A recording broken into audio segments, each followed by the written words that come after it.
Sheik Jassim, the head of the Qatar National Bank, it's been believed that the Glazers have actually accepted his £6 billion offer, which is a crazy price when you come to think of it. It's probably $7 billion US plus, if not more, once you convert it.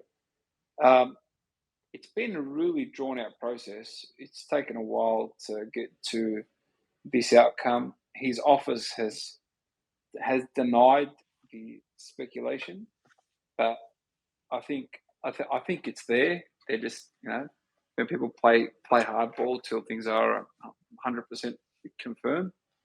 So if this deal does come through, unfortunately, being a Liverpool fan, Manchester United are going to be an unbelievable team again, and it's going to create something that we've never seen in the Premier League before. You're going to have the Qataris, Manchester United, the Emiratis, Manchester City, the Saudis, Newcastle United, and you even have an Egyptian billionaire who owns Aston Villa. So the Arab presence in the Premier League is growing, and the rivalries are going to be tense, especially between the first three I mentioned, because they have sovereign wealth funds backing them. We've seen Manchester City spend tens of billions of dollars, and they've built a portfolio of other teams that they've bought around the world, and like between 38 and 40 teams. I can't remember the exact figure. It changes by the week with them. They seem to be buying teams all the time. They've had issues with financial fair play. They've had issues with UEFA, with FIFA, so with the Premier League themselves. And then we've seen another prince who's come in who bought Newcastle United, who's an absolute behemoth, who is very aggressive, is very determined, and is revolutionizing the way Saudi Arabia will be looked at over the next 100 years through the things that he's been building. And one of his key paths to diversifying his economy away from petroleum is sport. Sport seems to be the focus of the world. We are living in the golden age of sport. People, please, there's no other influence in the world right now like sport. All the billionaires of the world, all the sovereign wealth funds, all the politicians are all interested in sport. A lot of them are pushing their messaging through. A lot of them are pushing whatever they want through.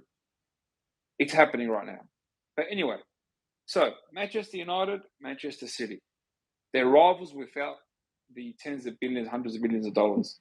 Imagine the rivalry now moving forward.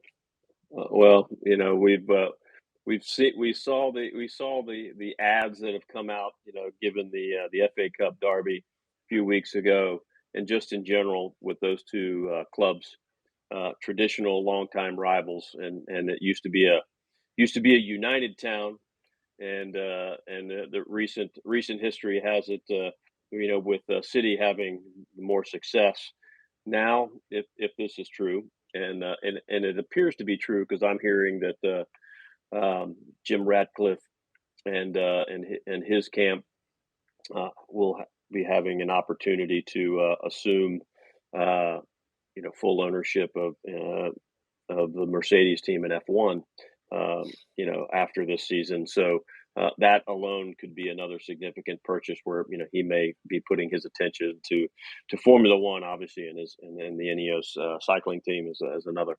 But yes, I mean, we talked about the PIF and just the influence and that the Saudi funds have had in sport. Certainly Qatar hosted a World Cup. We've seen the Emirates have been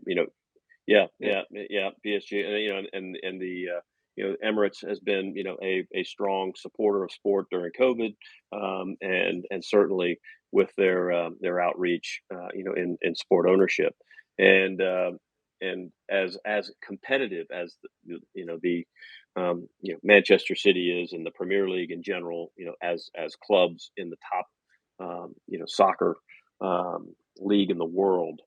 now you have competition in the owner's box, and a competition that has is centuries old, not just not decades or it goes back to you know uh, countries and culture and all these things that big brother little brother, hey, I want to do what he's doing, and now you're going to have unlimited resources. We did see City win the treble this year. Thankfully their competitive, their financial fair play ruling was suspended for the present time so that they could finish this run. But I I do think that this will be quite some interesting theater ahead of us if with new ownership. One, the fans wanted the Glazers out. They were tired of American ownership, or in some cases, they just felt that they were just a holding, that they cared more about their Tampa Bay Buccaneers than they did, and I think at some level, Malcolm Glazer, the patriarch, was the one that really enjoyed this, and when he passed away, his sons preferred American football. For whatever reason, they're getting a $7 billion U.S. Price, which is a nice return on something they bought for what 400 million, something like that. Um, and you're 20 gonna time return. Yeah. yeah, not bad. We'll take that. You and I would take that, and now you've got this competition. Um, you've got Arsenal, back, competitive in the Premier League. You've got Newcastle, shooting up the rank, the standings this year to seize third place in a Champions League slot.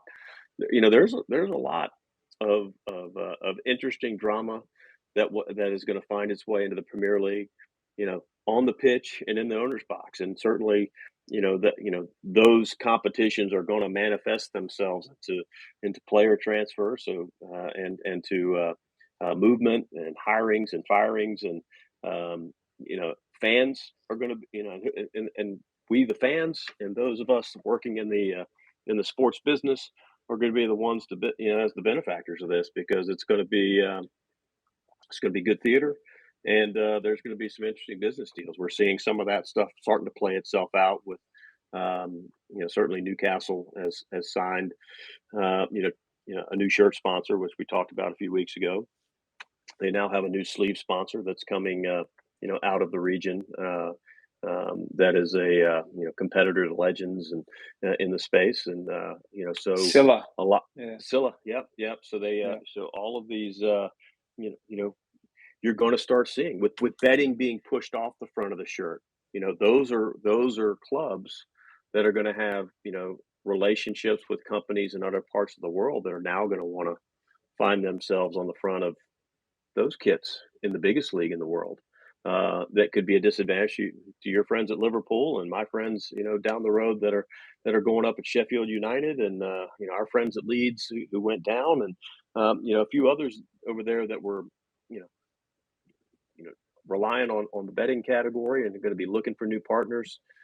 Don't have the direct line to a Saudi fund or a Saudi or Middle East driven company that's like, hey, I'm good friends with the owner of that club, so if I'm going to sponsor in the Premier League, I'm going to that club.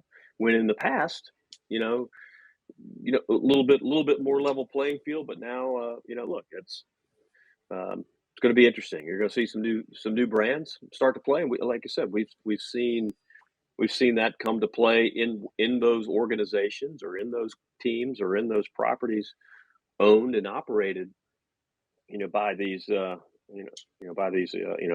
sovereign wealth funds, or certainly ownership, from those nationalities. It's just natural. Hey, when the Glazers bought Manchester United, they brought Chevrolet on the front of the kit. So American ownership brought more American companies over there. Correct. So Yeah. this is just from a corporate standpoint, opening up a market for guys like you and me to start going, okay, let's, there are brands over there that want to participate. Maybe they want to participate in other things worldwide. So opening up those channels and opening up new companies to our business, and is opportunity for everyone. So let's see how this plays out. But I guess we still need, it's kind of like Messi. We've heard about it, but they haven't seen the sign yet. Nobody's announced anything yet. But I am getting getting spammed with Messi jersey offers, but I can't buy one on Fanatics today. So, but there's a lot of other knockoff organizations out there that they could sell me one for $49.99. So I'll wait for the real one, as we will with this announcement. But it seems to be on its way. All right, everyone. Thank you very much for tuning in. Thank you, Rob, once again. Week in, week out, you're definitely here for us. And to everybody who's tuned in and will be listening to us through our podcast channels, thank you all. Take care, everyone. And that's all from us. Peace. Take care.